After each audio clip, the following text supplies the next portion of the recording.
Hello students, welcome back to my channel. आज का मेरा टॉपिक है कार्बन एंड इट्स कंपाउंड से इसका पार्ट नंबर 3 करेंगे, जिसमें मैं डिस्कस करूंगी versatile nature of carbon and hydrocarbon. ठीक है, छोटे छोटे टॉपिक इसलिए बनाती हूँ सो दैट कि आपको जो है इजी वे में समझा पाऊँ और आप लोग अच्छे से समझ पाओ।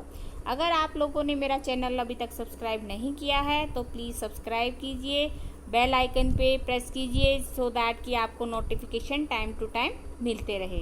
तो इसमें हम अब स्टार्ट करते हैं। ठीक है, फर्स्ट क्या वजह है कि जो कार्बन है, इतने सारे कंपाउंड जो नेचर में हम देखते हैं वो सिर्फ कार्बन ही एलिमेंट के पाए जाते हैं, दूसरे एलिमेंट्स के जो है नहीं होते हैं।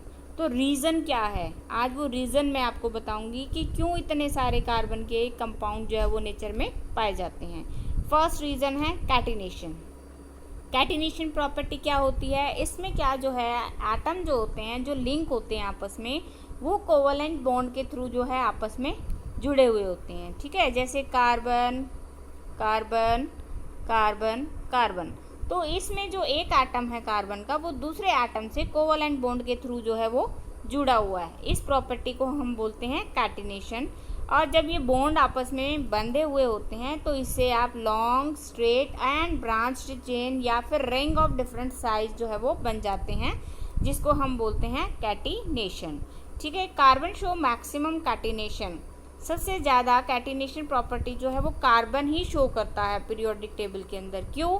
तो एक तो इसका स्मॉल साइज है, दूसरा इसकी जो बॉन्ड की स्ट्रेंथ है वो बहुत स्ट्रॉन्ग है as comparison to other elements, जैसे सल्फर और सिलिकॉन। ठीक है, ये भी शो करते हैं प्रॉपर्टी ऑफ कैटिनेशन, बट इनकी जो बॉन्ड स्ट्रेंथ होती है वो वीक होती है, जिसकी वजह से इनके जो है कंपाउंड जो है वो नेचर के अंदर देखने को नहीं मिलते।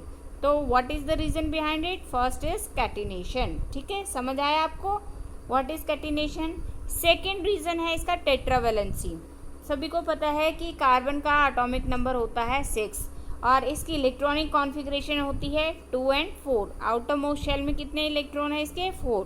अब ये 4 इलेक्ट्रॉन ना दे सकता है ना ले सकता है, तो यानी आयनिक कंपाउंड नहीं बन सकता ये। ठीक है, तो ये क्या करता है कि किसी के साथ बॉन्ड बना लेता है, दूसरे एलिमेंट्स के साथ क्या है कि ये बॉन्ड बना लेता है, कोवलेंट बॉन्ड बना लेता है। और वो जो बॉन्ड बनाता है वो दूसरे एटम मोनोवैलेंट भी हो सकते हैं लाइक हाइड्रोजन, और हैलोजन लाइक क्लोरीन और ब्रोमीन टाइप भी वो हो सकते हैं, जैसे कार्बन डाइऑक्साइड बन जाता है, राइट।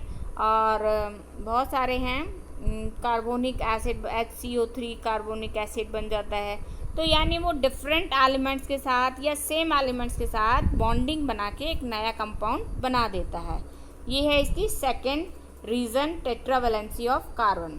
थर्ड रीज़न क्या है? Tendency to form multiple bonds. अब जो ये कार्बन है इसके पास 4 इलेक्ट्रॉन जो है आउटरमोस्ट शेल में है, तो वो क्या है कि दूसरे एलिमेंट्स के साथ मल्टीपल बॉन्ड बना सकता है। एक एलिमेंट के साथ नहीं, 2 के साथ नहीं, 3 या 4 के साथ क्या है कि वो बॉन्डिंग बना सकता है। क्यों बना सकता है? क्योंकि इसका साइज जो है वो बहुत ही स्मॉल है। और strong tendency to form multiple bonds by sharing more than 1 electron pair with its own atom और with the atom of element like oxygen, nitrogen, sulphur etcetera. तो ये दूसरे एलिमेंट्स के साथ भी स्ट्रॉन्ग बॉन्डिंग बना के कंपाउंड बना देता है। तो these are the 3 reason so that कि ये वर्सेटाइल नेचर है इसका कार्बन का, जिससे क्या है डिफरेंट कंपाउंड जो है ये बना सकता है। ओके, तो these are the different reason. फिर आपके आता है कि हाइड्रोकार्बन। हाइड्रोकार्बन क्या होते हैं? ये वो ऑर्गेनिक कंपाउंड होते हैं जिनके अंदर कार्बन एंड हाइड्रोजन होते हैं, जिसकी वजह से इनको बोलते हैं हम hydrocarbon. The organic compounds containing only carbon and hydrogen are called hydrocarbon. Example इसमें आप ले सकते हो methane, ethane, propane, butane, butene, butyne. तो these are the simplest organic compound and are regarded as parent organic compound. ठीक है, ये 2 type के होते हैं hydrocarbon, saturated and unsaturated. Saturated में क्या होता है कि सिंगल बॉन्ड होता है। ठीक है, जैसे आप देख सकते हो मीथेन में, इथेन में एंड प्रोपेन में, इसमें कार्बन और हाइड्रोजन के बीच में क्या होता है? सिंगल बॉन्ड होता है, सिंगल कोवलेंट बॉन्ड प्रेजेंट होता है। ये है methane CH4, ethane C2H6 and propane. तो इनमें आप देख सकते हो कि सबके अंदर क्या है, सिंगल बॉन्ड प्रेजेंट है, जिसकी वजह से इसको हम बोलते हैं सैचुरेटेड। अनसैचुरेटेड में क्या होता है, या तो डबल बॉन्ड प्रेजेंट होगा या फिर ट्रिपल बॉन्ड प्रेजेंट होगा, जिसकी वजह से इनको हम बोलते हैं अनसैचुरेटेड हाइड्रोकार्बन। इनके एग्जाम्पल हो सकते हैं इथीन, प्रोपीन, इथाइन, प्रोपाइन। तो these are the example of unsaturated hydrocarbon. Okay, फिर आपके आता है अब जैसे अब ये जो सैचुरेटेड और अनसैचुरेटेड हाइड्रोकार्बन है, जो एल्केन होते हैं वो सैचुरेटेड होते हैं। एल्केन क्या होते हैं, सैचुरेटेड। एल्कीन और एल्काइन ये होते हैं आपके अनसैचुरेटेड हाइड्रोकार्बन।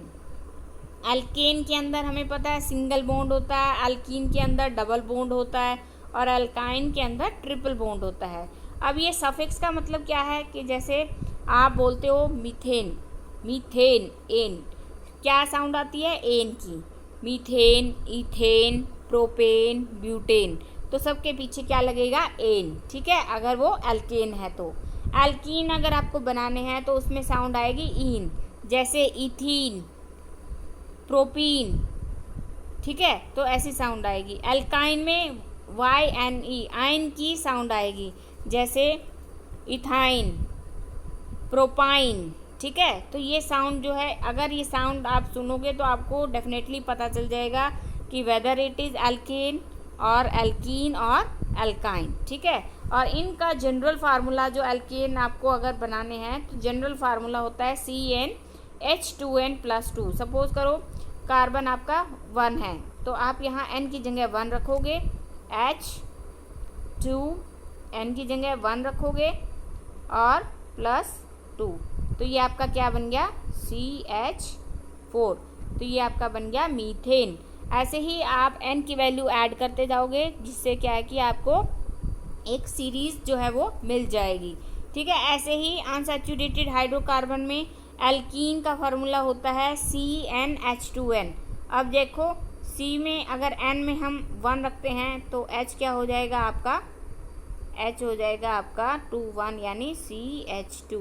ठीक है, बट अब इसमें तो कोई बॉन्ड नहीं बनेगा आपका, CH2 में क्या बॉन्ड बनेगा, नहीं बनेगा ना। तो हम क्या करते हैं C2 और यहाँ पे हम n की 2 रखेंगे तो C2H4, ये आपका बनेगा इथीन। इसके अंदर अनसैचुरेटेड के अंदर एल्कीन में मीथीन नहीं बनता कभी भी बच्चों, कभी भी। जैसे एल्केन में मीथेन से शुरू होता है ना, मीथेन, इथेन, प्रोपेन, ब्यूटेन, ऐसे ही अनसैचुरेटेड में मीथीन नहीं बनता और ना ही मिथाइन बनता है।